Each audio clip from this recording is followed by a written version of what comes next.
Hello friends, welcome to NJ education अड्डा।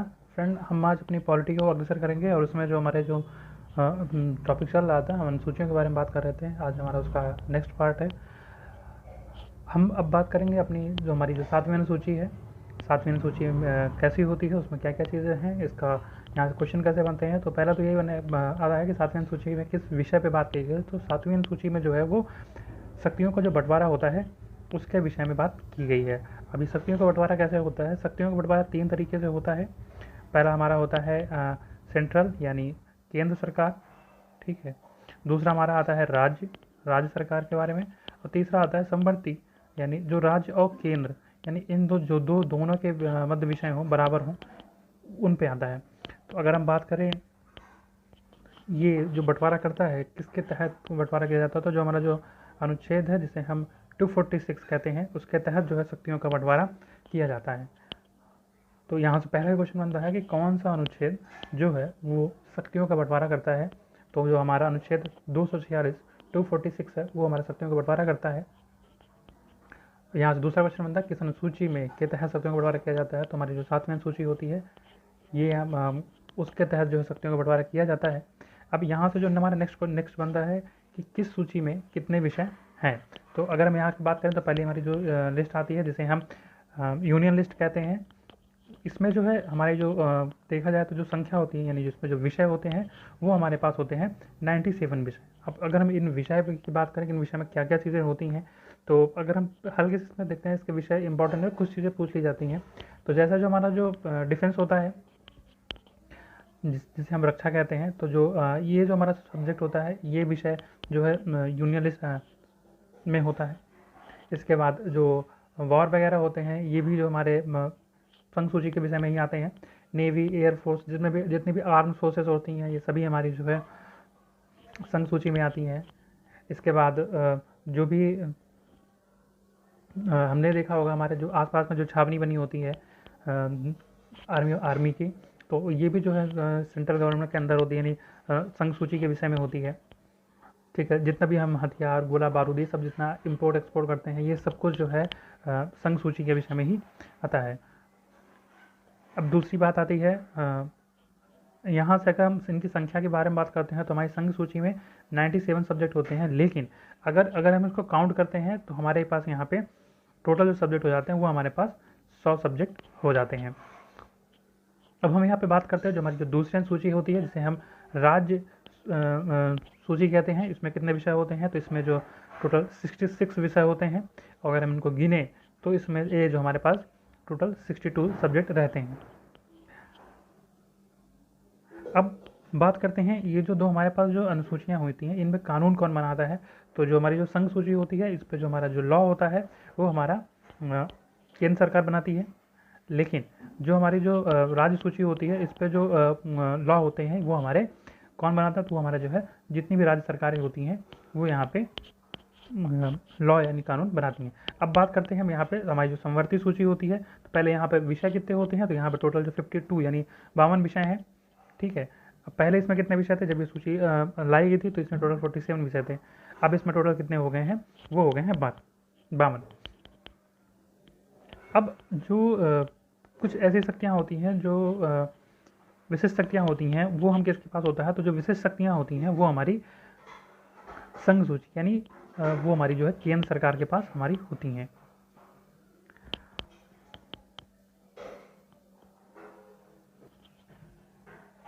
अब हमारी जो नेक्स्ट अनुसूची आती है वो हमारी होती है 8वीं अनुसूची। अब 8वीं अनुसूची में किस विषय पर चर्चा की गई है, तो 8वीं अनुसूची में जो है वो भाषा, जो हमारी जो भाषा होती है उसके विषय में बात की गई। तो सिंपल क्वेश्चन यहाँ से बनता है कि 8वीं अनुसूची किस बारे में बात करती है, तो 8वीं अनुसूची जो हमारी है वो भाषा के बारे में बात करती है। अगर इसमें अनुच्छेद देखें तो जो 343 है 343 से 351 के बीच यह बताया गया है कि भारत के तहत भाषा के बारे में, यानी जो हमारी जो भाषा होती है उसके बारे में बताया गया है कौन सी भाषा हमारी राज्य भाषा है। ठीक है, कहाँ कहाँ की कौन कौन सी भाषाएं हैं और किन किन भाषाओं को हमने जो है अडॉप्ट किया है, कहाँ कहाँ किस किस को हमने संविधान में जोड़ा है। तो ये सभी चीज़ें जो हमारी हैं वो भाषा के अंदर आती हैं। अब हम अगर यहाँ पे देखें तो टोटल हमारी कितनी भाषाएं होती हैं, तो अगर जब हम बात करें जब 26 जनवरी 1950 को जब हमारा संविधान लागू हुआ था, तो उस टाइम हमारी जो भाषाएं थी वो केवल जो उनकी अगर संख्या देखें तो हमारे पास 14 भाषाएं थीं, और 14 भाषाओं को 26 जनवरी 1950 तक जो है वो मान्य दिया गया था। अब इसके बाद क्या होता है कि धीरे धीरे हम जो है भाषाओं को जोड़ते गए और अपना एक विस्तृत भाषाएं बनाते गए।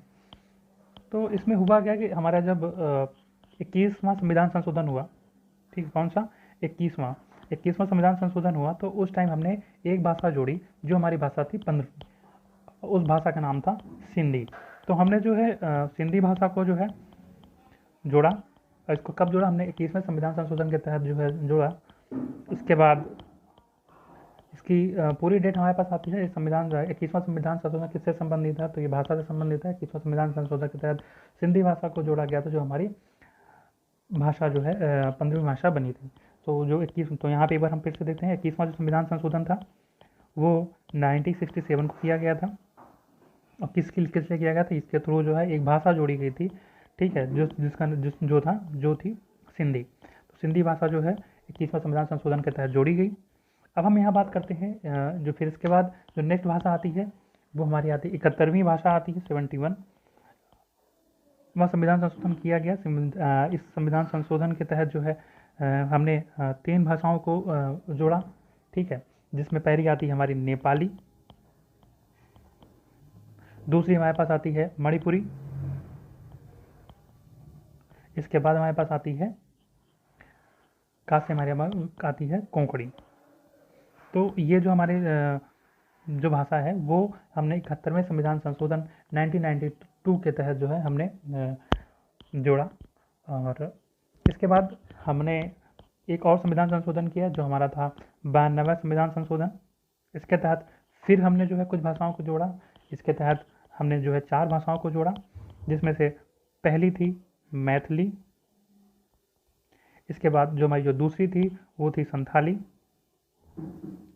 इसके बाद जो हमारी तीसरी थी वो थी डोंगरी, और जो चौथी थी वो थी बोडो। तो ये जो हमने 92वें संविधान संशोधन के तहत भाषा जोड़ी। तो अगर हम अब भाषा को काउंट करें तो हमारी जो 15 हो चुकी थी, 16, 17, 18, 19, 20, 21, तो टोटल हमारी 21 भाषाएं अभी तक हो गई थी। इसके बाद हमने और भाषाओं को भी जोड़ा, ठीक है। तो टोटल हमारे पास जो भाषाएं निकल के आई, एक बार फिर से हम जोड़ते हैं तो हमारी जो भाषाएं होती हैं टोटल 22 भाषाएं निकल करके आती हैं, ठीक है। एक बार अगर हम इनको संशोधन के बारे में फिर से देखते हैं तो जो हमारा 21वां संविधान संशोधन था वो 1967 में जोड़ा गया था, ठीक है। और ये इसके तहत जो है कौन सी भाषा जोड़ी गई, इसके तहत हमने जो है एक भाषा जोड़ी जो हमारी थी सिंधी।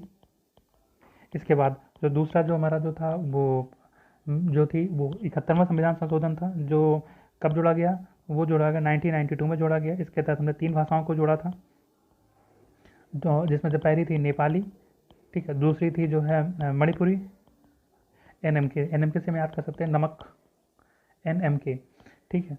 तो एन से जो होती है नेपाली, एम से जो होती है मणिपुरी, और के से होती है कोंकणी। ये हमने 71वें संविधान संशोधन द्वारा जोड़ा।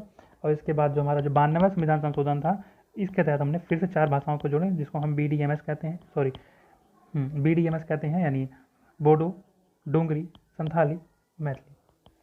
तो ये 2003 में हमने जोड़ा। तो हमने 61, 92 और 2003 ये हमने 3 संशोधन करके हमने अपनी 22 भाषाओं को प्राप्त किया। तो अब 2003 तक हमारे जो टोटल संविधान में कितनी भाषाएं हैं, 22 भाषाएं हैं। ये यहाँ से क्वेश्चन पूछ लिया जाता है। अगर हम टोटल भाषाओं को देखें तो हमारे पास कितनी भाषाएं हैं, तो पहली है असम, गुजराती, मलयालम, तेलुगु, नेपाली, बोडो, कोंकणी, हिंदी, तमिल, मराठी, उर्दू, मैथिली, कश्मीरी, मणिपुरी, कन्नड़, डोंगरी, उड़िया, सिंधी, बंगाली, संस्कृत, संथाली। ये हमारी जो है टोटल 22 भाषाएं हो जाती हैं। अब यहाँ से एक क्वेश्चन ये भी आता है कि जो हमारी जो 22 भाषाएं हैं इसमें जो हमारा अनुच्छेद है, जिसको हम 343 से लेकर के 351 तक कहते हैं, इसमें किस किस विषय में बताया गया है, इसके भी हम एक बार थोड़ा जान लेते हैं।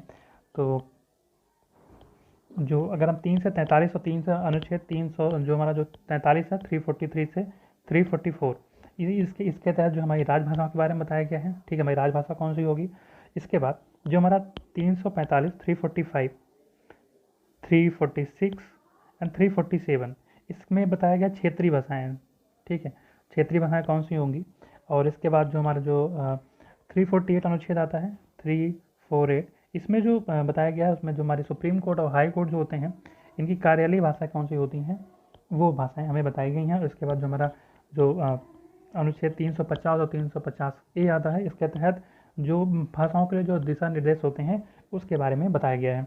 तो यहाँ से कभी कोई क्वेश्चन पूछ लेता है कि किस अनुच्छेद के तहत जो है राजभाषा का दर्जा दिया गया है, तो हमारा जो अनुच्छेद 343 होता है, इसके तहत जो है हम किस राजभाषा का दर्जा जो है देते हैं, और जो 344 है इसके तहत भी हम राजभाषा का दर्जा दे रहे हैं। तो 43 और 44 से जो हमारा हो जाएगा वो राजभाषा के बारे में हो जाएगा। इसके बाद जो हमारा 45, 46, 47 ये हमारा क्षेत्रीय भाषाओं के बारे में हो जाएगा। और इसके बाद जो हमारा 48 और 49 हो जाएगा वो हमारा हाई कोर्ट और सुप्रीम कोर्ट के बारे में हो जाएगा कि यहाँ पे कौन सी भाषाएं होंगी। और इसके बाद जो 350 और 350A से ये हमारे हो जाएंगे। जो भाषाओं के बारे में जो दिशा निर्देश है वो इसके तहत जो है कौन कौन से दिशा निर्देश दिए जाते हैं ये हमारी इसमें आएगी। अब बात करते हैं थोड़ा हम एक भाग जो हमारा जो भाषा को किस भाग के तहत रखा गया है। तो भाषा जो हमारी है वो भाग 17 जो हमारे संविधान का जो भाग 17 है उसमें भाषा दी गई है। टोटल जो सूची यहाँ आ रहा है, तो भाषा इस जो भाषा टॉपिक है इससे टोटल जो है